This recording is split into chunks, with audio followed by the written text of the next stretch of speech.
Hi and welcome to Distilling in Australia. My name is Nick and welcome you back here again to this channel. I hope you're enjoying the videos. Now, at the end of the last video, I did make the comment about am I able to legally, from a council perspective, distill from home, in which for me that answer was yes, but for everyone else, you'll just need to do your own research. However, I did say at the very end of that video that although I can manufacture from home, subject to an ATO excise producer's license, I may not be able to sell it because under Queensland state law you actually need a Queensland state liquor license. So today I'm just going to go through a little bit of that, hopefully won't take too long, and fill you in about that. And also at the end there's a bit of an update from the ATO, so if you wait till the end I'll give you a bit of an update of what's happening and the attitude of the ATO. But first, as usual, here is 5 seconds of your life you'll never get back.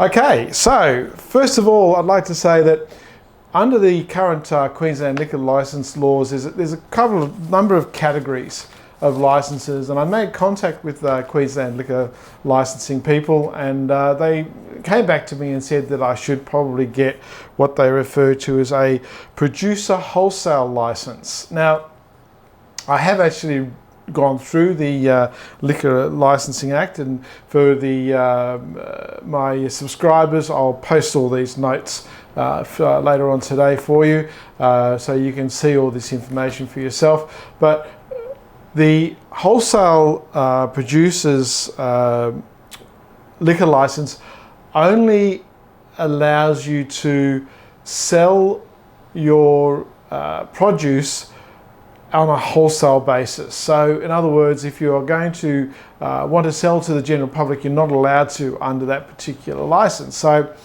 I had a little bit more of a look into it, and I'm not going to go through the actual legislation because it just all gets a bit long-winded and boring, but I went through the legislation, and for me, in my particular model that I'm looking to do, which is primarily in the first instance to sell off-site through internet orders, so I thought the more appropriate license for me would be to go for a subsidiary off-premise license. Now, the subsidiary off-premise license, and I'll just read this out, is the principal activity of a business conducted under a subsidiary off-premise license is the provision of an activity, matter or service to which the sale of liquor for consumption off the licensed premises is a subsidiary aspect. So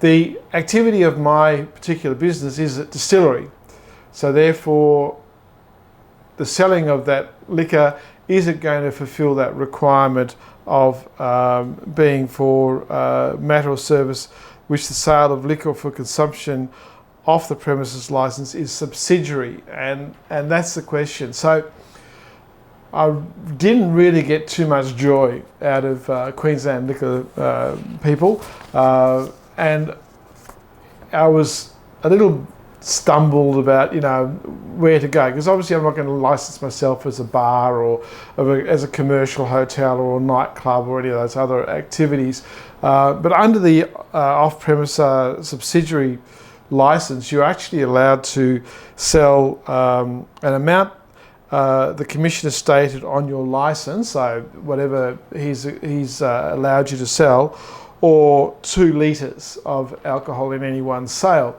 So from my perspective, I was thinking that was a more appropriate license for me, because I could then do sales over the internet and sell those 1 litre bottles, like 2 of them at a time, and send them off to my customers. So it seems a more appropriate license for me. However, during the process of this investigation, I've also became aware that the Queensland government is pursuing a new, or is going to create a new class of license, and the new class of license is commercial other artisan producer.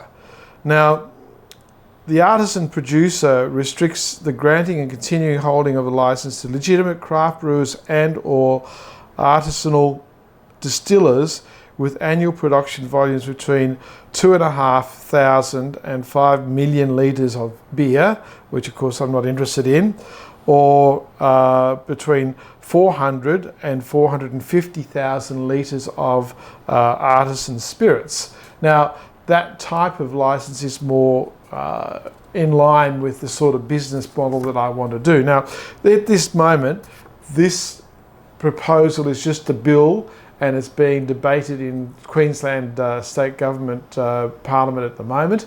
And it's also, I believe, being considered in New South Wales and Tasmania, but people living in those states will need to investigate that for themselves. So what it does is the government is very much aware that the brewery and distillery industry can add a lot of jobs to Queensland, and so they're interested in doing it, and they justify it by saying that enabling craft brewers and artisan distillers to sell their products for controlled on-premises consumption as well as for takeaway sales can only be achieved through legislated amendments. So what they're doing is they've weighed up the potential harm from alcohol abuse and misuse against the development of Queensland tourism. So that's a big tick for Queensland at the moment. So I've actually decided to hold off on going for my liquor license at this particular point in time. I want to see what comes from the bill. I know the Australian Distillers Association is very much involved in this, and a lot of the other industry bodies are also very involved in creating this new type of license. So that would be very beneficial to us. It's no secret, it's out there, it's all public knowledge. But again, I'll post these notes for my budding distillers, and you can read through all the information and check the links out for yourself. But just as a side note, another thing that I'd want to mention is that for a commercial other subsidiary off-premise license, so in other words, a license that would enable me to sell my produce via the internet by doing sales and then posting them off. The application fee for that at the moment is $1,446. So that's a cost that we all have to factor in.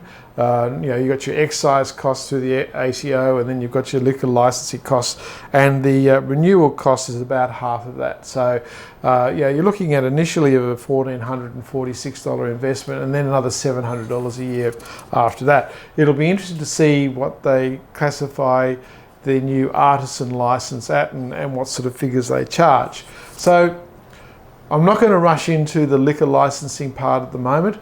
At the moment, I'm just concentrating on my ATO application. I'm in the process of doing my business plan for that. Next video, I'm going to post information about the business plan. But as I said at the beginning of the video, I'm just going to give you a bit of an update of some feedback I've got from the ATO, and I've got this from in my own investigations, plus it's been reinforced by members of our community, because believe it or not, we have a little micro community for our micro distillers. So I'll just read part of this information. And so feedback from the ATO excise team is that they are looking for people who are genuine about making a business within the alcohol industry. So this has been my whole approach.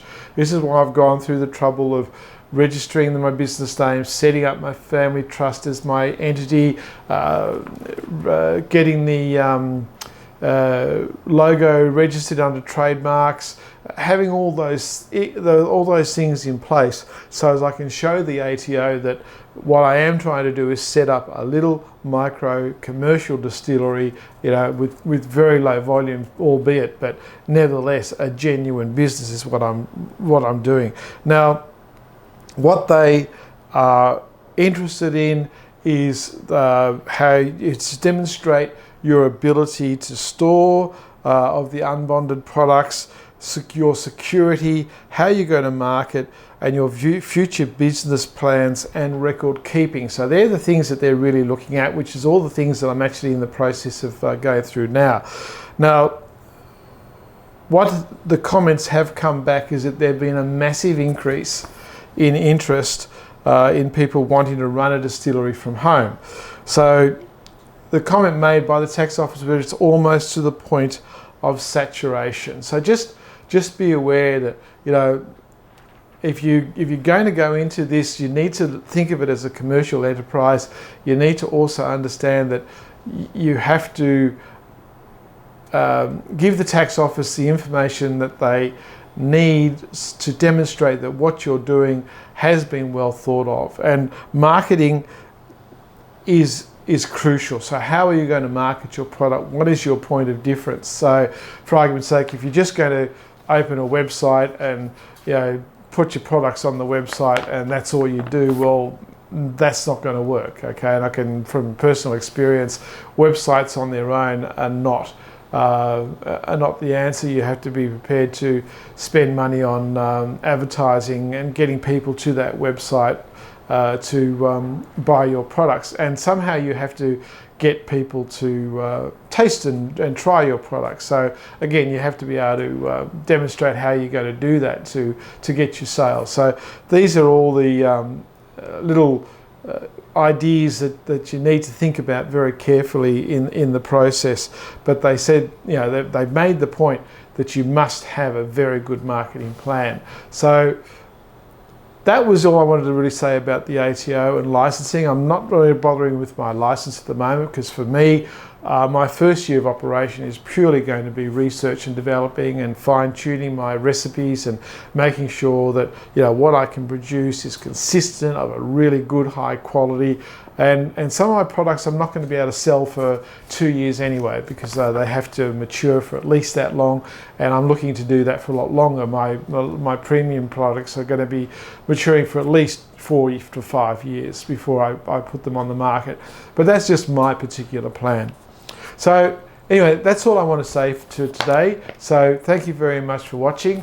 My next video is going to be on the update on the business plan and more information about my application.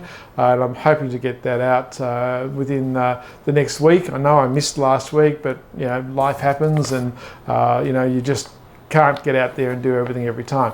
I hope you found this interesting and useful. Just be aware, you know, there's a lot of interest in this, and of course, yeah, that would probably be because of the pandemic and a lot of people looking at ways to make some money from home. Now, just, yeah, we all have to, there's a place for all of us, but we all have to develop our own little niche part of this marketplace. So anyway, that's it for me. Ciao for now. Have a good week. Thank you.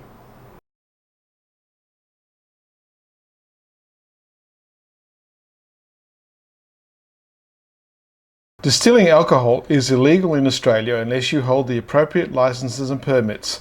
I am not a lawyer, and the contents of this video are not intended to be legal advice. Do not rely on any information contained in this video and seek your own legal professional advice before making any decisions. Be aware, the Australian Tax Office and the local law enforcement agencies will be taking interest in this channel due to its content. Please keep this in mind before posting any comments. Any comments posted are the opinion of the person posting and not of this channel. Let's get started.